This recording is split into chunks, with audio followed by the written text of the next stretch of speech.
Welcome to NCLEX MAP, where clinical knowledge transforms into confident nursing action. Today's focus: surfactant replacement and oxygen therapy in the preterm newborn. Let's uncover how these interventions save fragile lives every day. Preterm infants born before 37 weeks often lack adequate pulmonary surfactant, a phospholipid substance produced by type 2 alveolar cells. Surfactant reduces alveolar surface tension and prevents lung collapse at the end of exhalation. Without surfactant, the newborn's lungs stiffen, causing poor expansion, alveolar collapse, hypoxia, and respiratory distress syndrome, or RDS. Oxygen can't cross properly, leading to labored breathing and cyanosis. Surfactant replacement therapy delivers a synthetic or natural surfactant directly into the infant's airway via endotracheal tube. It coats alveoli, restoring surface tension and promoting gas exchange within minutes. Administration requires sterile technique, airway patency, and continuous monitoring. The nurse ensures warmth, oxygen readiness, and suctioning only if needed after administration. Observe for bradycardia, desaturation, or apnea. Improvement is rapid, oxygenation rises, work of breathing decreases, and chest expansion improves. However, monitor closely because too much oxygen can lead to retinopathy of prematurity or bronchopulmonary dysplasia. Oxygen therapy must be carefully titrated. Use blended oxygen, pulse oximetry, and maintain target saturation typically between 90 and 95%.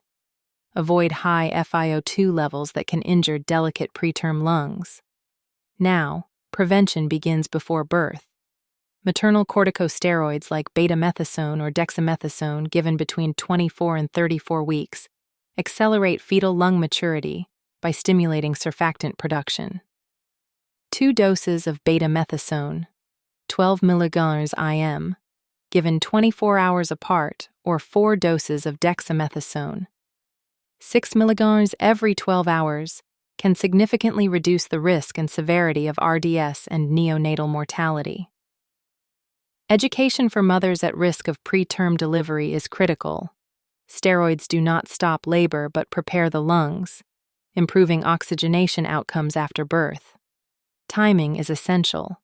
Full effect occurs 24-48 hours post-dose. Here's a clinical scenario. A 28-week premature newborn is delivered and shows grunting, nasal flaring, and cyanosis.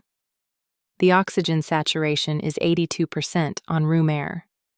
The nurse prepares for endotracheal surfactant administration and oxygen support. During administration, the nurse positions the infant supine with slight neck extension, ensures a resuscitation bag is ready, monitors vitals, and provides warmth to minimize energy loss. Every second counts in preterm adaptation. After surfactant, the nurse observes improved color and decreased effort. Oxygen is adjusted gradually to maintain stable saturation, avoiding both hypoxia and hyperoxia. Documentation must include dose, response, and FiO2 used. Now imagine, oxygen saturation drops, and the infant becomes bradycardic during administration. The nurse must stop instillation, provide gentle positive pressure ventilation, reassess airway, and resume slowly when stable. Interprofessional collaboration is vital. The neonatal team, respiratory therapist, and nurse coordinate care, while the family receives reassurance and education on the importance of respiratory support. Key takeaway: surfactant therapy saves lives, oxygen therapy sustains them, and maternal corticosteroids prevent the crisis. Early anticipation and precise nursing response define neonatal excellence. Let's test your judgment with a challenging board-style question based on this scenario. A nurse cares for a 29-week infant receiving surfactant via endotracheal tube. Which action is most appropriate? A. Suction immediately after administration. B. Maintain the infant supine and monitor oxygen saturation. C. Increase oxygen to 100% during therapy. D. Delay monitoring until the procedure ends. The correct answer is B, which is keeping the infant supine to distribute surfactant evenly and monitor oxygen saturation continuously. However, the rest of the choices: A. Suctioning removes surfactant and is done only if obstruction occurs. C. 100% oxygen risks oxidative injury. D. Monitoring is continuous, not delayed.